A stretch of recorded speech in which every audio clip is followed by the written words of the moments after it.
오늘 하나님께서 우리에게 주시는 말씀은 창세기 35장 16절로 18절 말씀입니다.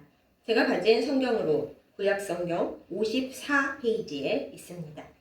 구약성경 창세기 35장 16절로 18절 말씀 제가 받들어 읽겠습니다.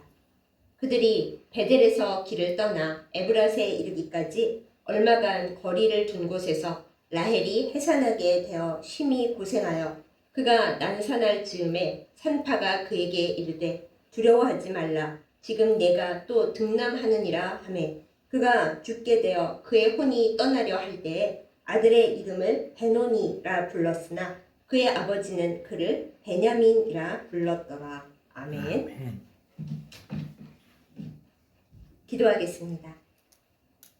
참 좋으신 권능의 하나님, 오늘 우리를 불러주시고 예배하게 하시며 이 시간 말씀을 나누게 하심에 참 감사드립니다.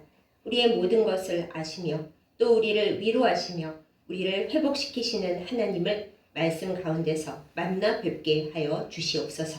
예수님의 이름으로 간절히 기도드렸사옵나이다. 아멘. 여러분, 삶을 살아가다 보면 기쁘고 즐거운 일도 있지만 슬프고 아픈 일들이 많이 있습니다. 우리는 하나님을 믿기 때문에 그럴 때마다 여쭙습니다. 하나님, 기쁘고 행복한 일만 있어서 감사만 하면 좋겠는데 왜 슬프고 아픈 일이 생길까요? 심지어 저는 하나님을 믿고 사는 사람, 기도하고 예배하는 사람인데요. 이렇게 질문을 합니다. 그러나 여러분은 아실 것입니다. 만약에 햇볕만 쨍쨍 내리쬐다면 그 땅은 사막이 된다는 사실을요. 요 며칠 계속 비가 엄청 왔는데 비가 계속 내려도 땅은 망합니다. 하나님은 우리의 인생에 적절한 햇볕과 적절한 비를 내려주십니다. 기쁨과 슬픔이 두루 있게 하십니다. 여러분은 생각하실 것입니다. 아니고요. 저는 인생에 슬픔이 더 많은 것 같습니다. 물론 저도 가끔은 그렇게 생각합니다. 그러나 하나님께서 우리의 삶에 슬픔과 눈물을 허용해 주신 이유는 아주 단순하고 아주 명확합니다.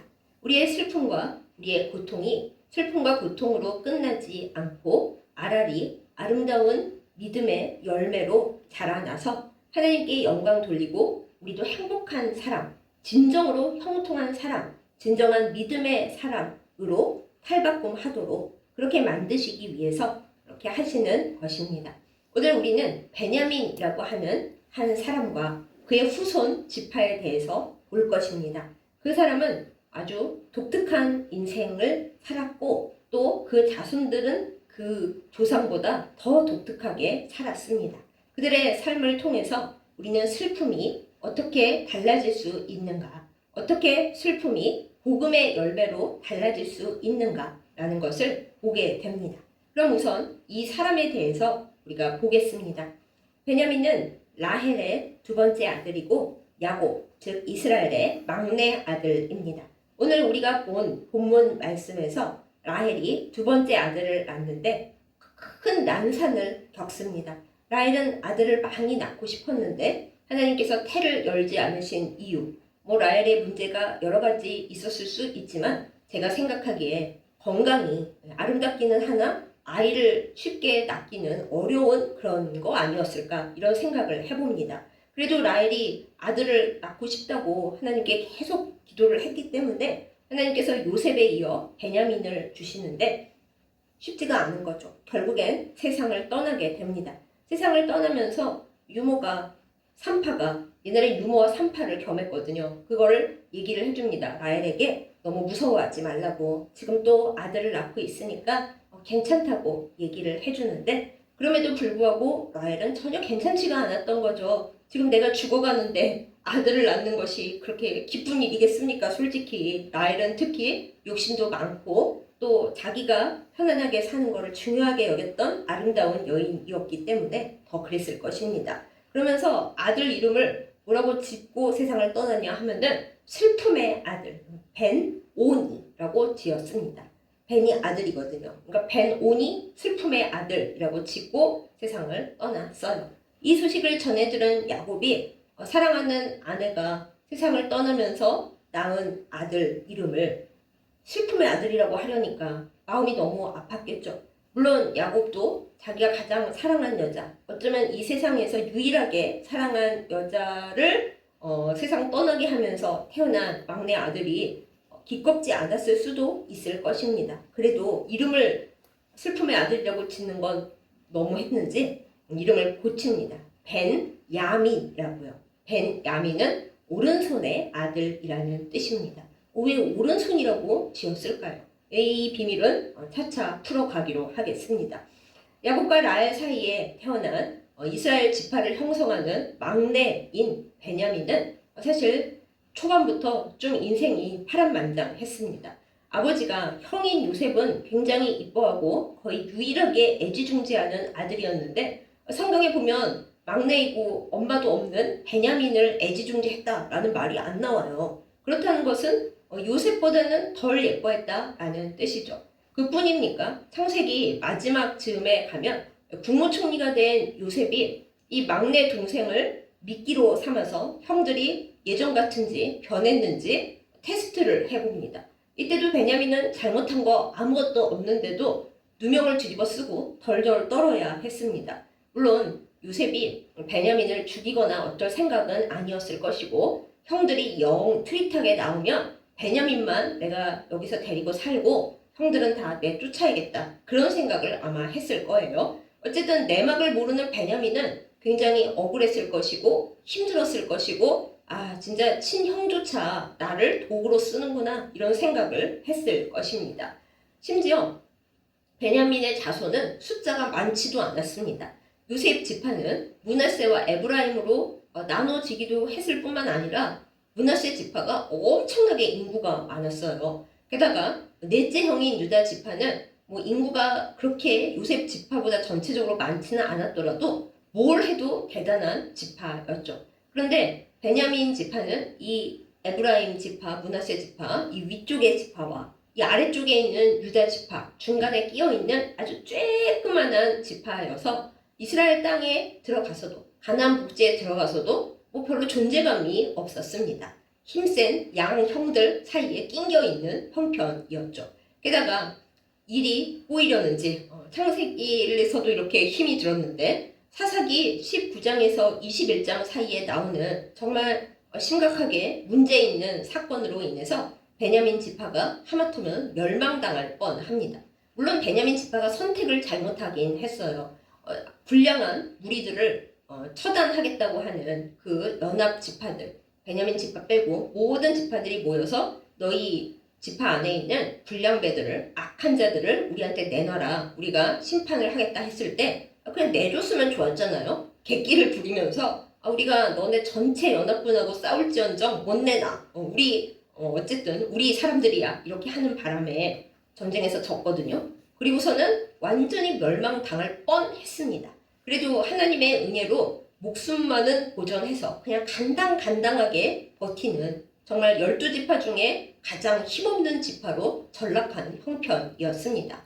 그런데 아까 맨 처음에 말씀드렸죠. 베냐민이 처음에 이름이 베노니, 슬픔의 아들이었지만 아버지가 이름을 오른손의 아들 베냐민으로 바꿔버렸다고요. 하나님께서 이것을 기억을 잘 하고 계셨습니다. 베냐민 지파가 정말 베노니 지파가 되어 멸망당하기 일보 직전으로 간신히 숨죽이고 살아가고 있던 때에 하나님께서는 놀라운 은혜와 회복을 나타내십니다. 여러분 기억하시죠? 이스라엘 왕국의 첫 번째 왕이 누구입니까? 사울입니다. 그 사람이 어느 지파인지 아세요? 베냐민 지파였어요. 사무엘이 사울에게 네가 하나님께서 정하신 왕이다 그랬을 때 사울이 깜짝 놀라면서 아니 저 베냐민 지파인데요? 그렇게 얘기를 했을 정도로 베냐민 지파는 참 작고 연약했으나 하나님께서는 베냐민 지파를 회복시키시고 작지만 하나님께서 가장 아끼시고 사랑하시는 지파다라고 딱 인정하시는 것으로서 사울을 왕으로 세워주셨습니다. 물론 여기에는 정치적인 이야기도 좀 들어갑니다. 만약에 에브라임 지파나 유다 지파에서 왕이 나오잖아요. 그럼 전쟁입니다. 니네가 잘났느니 우리가 잘났느니 난리가 났을 것이고요. 그리고 하나님께서 과거에 대한 그런 어떤 회복을 이루어 주시지 않고 베냐민 지파를 그냥 내버려 두셨더라면은 왕정 시대에 베냐민은 중간에 끼어서 더 괴로웠을 것입니다.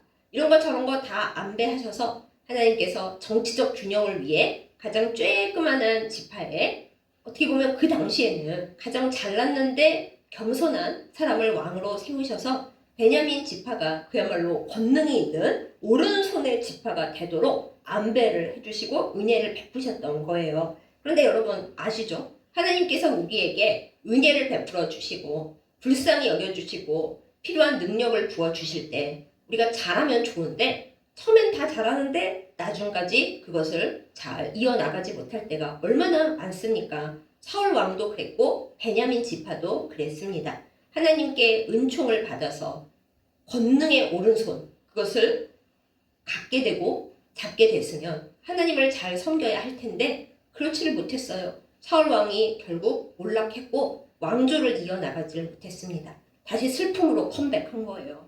오른손이었던 사람들이 다시 슬픔으로 컴백하는 그 어려운 형편을 만나게 된 것입니다. 그런데 베냐민 지파가 이렇게 몰락하는 데서 끝나지를 않고 다시 좋은 쪽으로 반등을 하는 계기가 생깁니다. 사울이 멸망한 후에 그 다음 왕조는 아시다시피 유다 지파에서 나왔습니다. 다윗 왕조이죠. 그런데 이 다윗 왕조 역시 다윗은 잘했는데 솔로몬이 또 잘못했습니다. 성전을 지은 사람이 그 성전 마당에다가 갖가지 우상을 또 전시했죠. 하나님께서 다윗을 사랑하셔서 영원한 언약을 맺으셨기 때문에 다윗 왕조를 폐하시지는 않았습니다. 다만 솔로몬에게 그러셨죠. 네가 이렇게 죄를 짓고 나에게 순종하지 않으니까 내가 이 12지파 중에서 딱 2지파만 남겨놓고 10지파는 뺏어서 다른 사람한테 줄 거다. 아시다시피 그 10지파에 에브라임 지파가 우두머리가 되었고 북이스라엘을 형성했고 그때 이후로 영원히 이스라엘 왕국은 한 번도 통일되지 못했습니다. 그런데 여러분 하나님께서 유다 지파만 다윗 왕조에 남겨두지 않으시고 한 지파를 더 준다고 그러셨잖아요. 그 지파가 대체 어느 지파였을까요? 바로 베냐민 지파였습니다. 우리가 이상하게 생각할 수 있습니다. 아니 베냐민은 친형이 요셉 쪽이고 요셉 지파가 에브라임 므낫세에 아주 큰 세력을 형성하고 있는데 아니 어째서 친형 지파를 안 따라가고 한 지파밖에 안 남은 유다 지파에 남게 되었을까? 여기서 베냐민 지파의 탁월한 선택 한 가지를 우리가 알아야 합니다. 베냐민 지파는 하나님이 계신 성전 예루살렘을 바라봤던 겁니다. 물론 베냐민 지파가 예루살렘에 굉장히 가까이 있던 지파이기도 했습니다. 형들 지파보다는 유다 지파와 더 생활이 비슷했고 문화 풍속도 닮아 있었다고 해요. 하지만 그게 문제입니까? 지금 어차피 다윗 왕조라고 해도 유다 지파 요만큼만 남아있고 저쪽이 큰 북이스라엘이 됐는데 아니 나도 갈 거야. 그럴 수 있잖아요. 저 같으면 그럴 것 같습니다. 그런데 베냐민 지파 사람들은 비록 전 왕 사울이 몰락한 그 이유는 아니더라도 몰락한 이후에 왕조를 만든 것이 다윗인데 다윗을 원망하는 마음도 있었을 것이고 한동안 서로 반대하며 싸운 세월도 있지만 어쨌든 하나님을 섬기기를 선택했습니다. 그래서 우리는 저쪽으로 안 가고 예루살렘 성전이 있는 이쪽 유다 지파 쪽에 함께 할 거야 하면서 유다 베냐민 왕국을 형성하게 됩니다. 우리가 흔히 남유다 왕국 이렇게 부르지만 아주 정확히 말씀드리면 남유다 베냐민 왕국이 맞고요. 거기에 더해서 지파에는 들어가지 않지만 제사장을 하는 레위 지파까지 포함해서 그렇게 남유다 왕국이 형성되는 겁니다. 그렇게 해서 나중에 북이스라엘 지파들은 죄다 망해서 없어지고 혼혈이 되어서 사마리아인으로 남겨지고 온 세상에 사라지는 그 이스라엘 백성으로 남아버렸지만 그러나 베냐민 지파는 유다 지파와 레위 지파와 더불어서 지금 현재까지 이스라엘 사람들로 남아있게 된 거예요. 여기서 우리는 하나님의 회복시키시는 손길을 볼 수가 있습니다. 베냐민 지파는 숱한 슬픔을 당했습니다. 제가 여기서 역사 이야기를 길게 할 수는 없어서 잠깐 언급을 드렸지만 태어날 때부터 슬픔이었고 오른손으로 권능으로 은혜로 계속 올라가고 보호를 받으면서도 계속 추락하는 상황을 맞닥뜨렸잖아요. 그러나 결국 하나님의 오른손을 붙잡는 것을 선택함으로 인해서 이 세상의 권력이나 이 세상의 힘이나 이 세상의 이익을 바라보지 않고 하나님을 섬기는 것을 선택함으로 인해서 베냐민 지파는 다른 형제 지파들이 다 없어지는 중에도 살아남고 하나님의 은혜의 그늘 안에 거하게 되는 정말 놀라운 오른손의 복을 받게 되었습니다. 그리고 여기서 끝이 아닙니다. 우리는 유다 사람들을 생각할 때 이 사람들은 하나님을 믿겠다고 하면서 하나님의 명령을 안 듣는 사람들 이렇게 알게 되죠. 예수님께서 오셨을 때 예수님을 미워해서 예수님을 십자가에 못 박아 사형시키고 또 예수님의 복음을 전하는 제자들과 성도들을 내쫓은 사람들이 바로 유다 사람들이잖아요. 그런데 그 유다인들 중에 사실 그들이 없었더라면 복음이 전해지지 않았을 그리스도인들이 있습니다. 베드로가 그렇고 또 예수님의 다른 제자들이 그렇죠. 근데 여기서 한 가지 더 말씀을 드립니다. 레위인이었던 바나바와 더불어서 복음을 온 세상 이방인들에게 가장 널리 전한 사도가 누구입니까? 바울 사도. 모두가 기억하시죠? 이 바울 사도가 어느 지파 사람인지 아세요? 바로 베냐민 지파 사람입니다. 바울 사도 스스로 고백하기를 로마서 11장 1절 그리고 빌립보서 3장 5절에서 나는 베냐민 지파입니다 라고 고백을 했어요. 그래서 우리는 알고 있는 겁니다. 바울 원래 이름이 사울이었는데 베냐민 지파 출신 처음 왕 사울하고 이름도 같은데 나중에 사울로 머문 게 아니라 몰락한 게 아니라 예수님을 만나서 그 권능의 오른손에 붙잡혀서 복음을 전하는 최고로 힘든 일을 감당하는 가장 위대한 사도가 되었구나. 이것을 우리는 알게 되는 것입니다. 사랑하는 여러분, 어떻게 슬픔의 아들에서 오른손의 아들로 변하게 되었는지 이제 감이 좀 오시죠?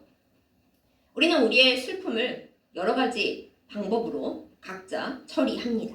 어떤 분들은 슬픔을 막 끌어안으면서 그 슬픔을 내 내면에다가 계속 꽁쳐 넣습니다. 나는 너무 슬프고 나는 태어나기 전부터 너무 버림받았고 살면서도 계속 구박당하고 살면서 나에게 힘든 일이 가득했고 난 너무 슬프고 슬퍼 하면서 안에다가 슬픔 골짜기와 웅덩이를 만드는 거죠. 그리고 하나님을 믿으면서도 슬픔을 내어놓지 않습니다. 내어놓았다 하더라도 하나님 앞에 그냥 울기만 하면서 하나님 내 안에 울고 있는 내가 있어요 해서 벗어나지를 못하는 채로 그냥 그렇게 슬픔을 내버려 둡니다. 그러면 안타깝게도 슬픔의 아들, 딸로 그쳐버리는 것이죠. 또 어떤 분들은 나는 아예 슬프지 않아 이렇게 스스로에게 깊은 거짓말을 하고 있는 경우도 있습니다. 슬픔을 얘기해봤자 또 내 안에 슬프다고 그것을 자꾸 되씹어봤자 솔직히 뭐 좋은 일이 있겠어요. 저도 약간 이과에 속하는 것 같은데 그래서 많은 사람들이 슬픔을 외면합니다. 나는 슬프지 않아. 슬퍼한다 하더라도 뭐가 달라지겠어 하면서 슬픔을 어디 처박아 놓든가 그냥 외면하고 살아가는 거죠. 그런데 아시다시피 외면당한 슬픔 또 어딘가에 덮어놓은 슬픔은 언젠가 폭발을 합니다. 죄로서 폭발을 해서 우리를 깊은 우울에 빠뜨리거나 깊은 병이 들게 하거나 사람들과의 관계를 무너지게 만듭니다. 그래서 이것 또한 좋은 해결 방법이 아닙니다. 그럼 대체 이 슬픔을 어떻게 하면 좋을까요? 우리가 잘 할 수는 없지만 해야 하는 것이 있습니다. 이 내 안에 있는 슬픔을 어쩌면 끝없이 솟아나는 그 슬픔과 눈물을 바로 예수님의 오른손 위에다가 얹어드리는 것입니다. 슬픔을 우리의 마음속에 우겨 넣어서도 안 되고 어디 숨겨놓거나 갖다 버려서도 안 됩니다. 우리의 슬픔과 우리의 눈물과 우리의 모든 하소연은 예수님의 권능의 오른손 위에 놓여져야 합니다. 그러면 우리의 삶이 슬픔의 아들딸에서 오른손의 아들딸로 변하게 되는 것입니다. 우리가 이스라엘 사람들을 생각할 때 그 사람들이 항상 오른손을 중시하잖아요. 그리고 예수님에 대해 얘기할 때도 하나님의 보좌 우편에 앉으셨다 계속 그렇게 얘기하잖아요. 그리고 야곱도 아들 이름을 슬픔의 아들에서 오른손의 아들로 바꾸지 않습니까? 아니 대체 오른쪽이 뭐가 그렇게 중요한 거야 생각합니다. 그런데 이스라엘에서는 오른쪽이 중요해요. 오른쪽은 하나님의 권능이 자리하는 곳, 그리고 가장 밝은 정오의 태양이 떠 있는 곳, 그리고 보좌에 앉아서 권력을 가진 사람들이 갖고 있는 그 지역, 그것을 오른쪽으로 생각을 했거든요. 그러므로 우리가 하나님 앞에 우리의 슬픔과 우리의 고통을 온전히 맡겨놓을 때, 그것을 주님의 권능의 손에 올려놓을 때에는 주께서 권능의 손에 우리의 슬픔을 받으셔서 그것을 가장 아름다운 것으로 바꾸어 주시는 것입니다. 우리는 그것을 은혜라고 부릅니다. 베냐민 가족과 그 자손의 역사가 그렇습니다. 베냐민은 슬픈 사람이었고 억울했고 이용도 많이 당했습니다. 자손들도 양 힘센 형들 자손들에게 낑겨서 숨소리 하나 내지 못했고, 또 쓸데없는 곳에서 고집을 부리고 객기를 부리다가 지파가 영원히 멸망할 뻔했습니다. 그러나 다행스러운 것은 이 베냐민 자손들이 아주 현명하고 지혜로운 신앙적인 선택을 했다는 것이에요. 그들은 부유한 형들, 또한 세상적으로 더 유익할 것 같은 형들을 따라가지 않았습니다. 정말 요만해졌지만은 하나님을 섬기는 그 자리, 그 지파, 또 하나님의 영원한 약속을 받은 그 왕조 곁에 남기로 결단을 내린 것입니다. 그래서 그들은 살아남았을 뿐만 아니라 복음을 전하는 가장 위대한 사도를 배출하던 그야말로 오른손의 지파로 남게 되었습니다. 여러분, 우리도 마찬가지입니다. 우리는 우리의 슬픔을 지금 어떤 식으로 처리하며 살아가고 있습니까? 그냥 무관심하게 내버려 놓고 있습니까? 아니면 하나님 앞에 기도할 때마다 나의 슬픔을 가지고 흐느끼고 울부짖긴 하는데, 그래서 그 슬픔을 하나님 앞에 어떻게 드리고 나는 그 다음은 어떻게 살아가야 할지 별 생각 없이 그냥 울기만 하고 계십니까? 그건 온전한 방법이 아닙니다. 둘 다 맞지 않습니다. 우리가 우리의 슬픔을 슬픔으로 그냥 남지 않게 하려면은, 슬픔이 슬픔으로 끝나지 않게 하려면은 하나님의 권능의 오른손에 우리의 모든 슬픔을 올려놓아야 하겠습니다. 사랑하는 여러분, 여러분의 슬픔, 저의 슬픔은 어떤 것들이 있습니까? 사흘 밤낮을 울어도 다 이야기할 수 없을 만큼 슬픔의 강이 깊으십니까?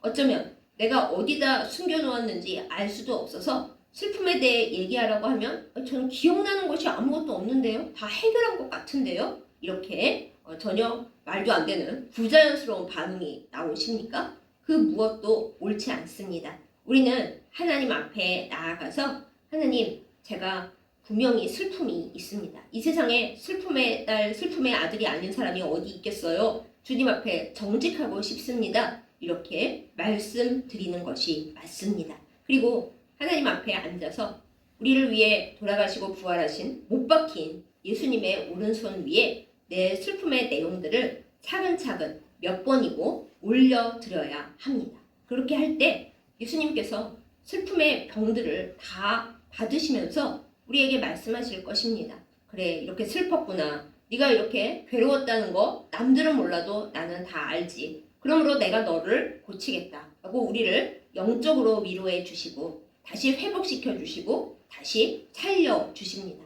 우리는 하나님께서 없어져 버릴 뻔한 베냐민 지파를 가장 크게 회복시키신 그 기적을 기억합니다. 하나님은 쫄려서 정말 숨도 못 쉬고 살고 있던 베냐민 지파에서 이스라엘 왕을 맨 처음으로 세우셨습니다. 마찬가지입니다. 우리가 우리의 슬픔, 우리의 수치, 우리의 고통으로 숨도 못 쉴 때 그것을 하나님 앞에 갖다 놓으면 하나님께서는 우리를 불쌍히 여기시면서 수치와 슬픔과 모욕으로부터 우리를 건지시고 하나님의 그 권능의 오른손으로 붙잡아 은혜의 자리로 옮겨주십니다. 이것을 믿는 우리가 되어서 하나님 앞에 복을 누리기를 예수님의 이름으로 축복합니다. 그러나 그 다음도 생각해야겠죠. 우리가 사울 왕처럼 하나님이 기껏 회복시켜 주셨는데 그 자리를 못 지키고 하나님 앞에서 추락해버리면 또다시 모든 것이 제자리로 돌아갑니다. 때때로 우리도 그런 경험을 합니다. 내가 하나님 앞에 열심히 해서 하나님께서 복을 주셨고, 열심히 한 게 문제가 아니라 하나님께서 나를 긍휼히 여겨주셔서 복을 받았는데 나태해지고, 혹은 내가 열심히 하고 내가 노력해서 잘 됐다는 교만함과 거짓에 빠져서 또 추락할 때가 있는 거죠. 그러나 여러분, 기뻐하시기 바랍니다. 추락했다고 끝은 아닙니다. 하나님께서는 다시 살 기회를 주시고 하나님의 은혜의 자리로 우리를 인도하시며 다시 회복할 기회를 주십니다. 그뿐이겠어요? 하나님의 성전을 오로지 사모하고 살아가면 심지어 복음의 가장 큰 사도는 유다 지파나 레위 지파가 아니라 베냐민 지파에서 나왔잖아요. 그 어마어마한 놀라운 기적과 변화를 우리에게 이루어 주십니다. 사랑하는 여러분, 여러분은 슬픔의 아들, 딸이십니까? 그렇습니다. 우리는 우리 각자의 슬픔을 가지고 있습니다. 그러나 거기서 끝나지 않는 우리의 길을 예수님의 이름으로 축복합니다. 하나님의 권능과 은혜에 오른손의 아들, 딸들이 되시기를 예수님의 이름으로 축복합니다. 우리에게 슬픔이 있어도 슬픔이 슬픔으로 결코 끝나지 않습니다. 하나님께서 그 권능의 오른손으로 우리를 붙드시고 우리를 불쌍히 여기시고 우리를 회복시켜 주시기 때문입니다. 주님의 오른손에 붙잡혀서 모든 슬픔과 고통을 주님께 맡겨드리고 오른손의 아들, 딸이 되어 회복되고 주님의 기적 가운데 사는 우리 모두가 되기를 예수님의 이름으로 축복합니다. 아멘. 기도하겠습니다.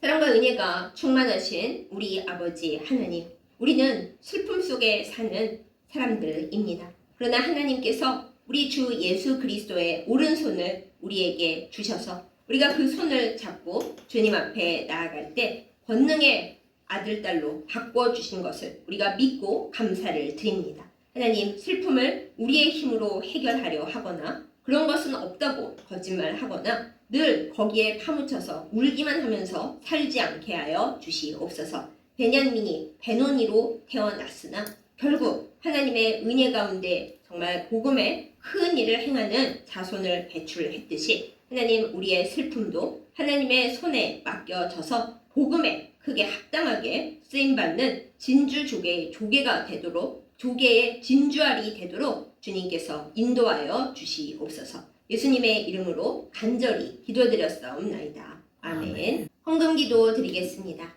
사랑과 은혜가 충만하신 우리 아버지 하나님, 우리를 불러주시고 하나님 앞에 귀한 예물 드리게 하심을 참 감사드립니다. 하나님, 우리의 아픔도 슬픔도 고통도 이 예물과 더불어 하나님 앞에 올려드립니다.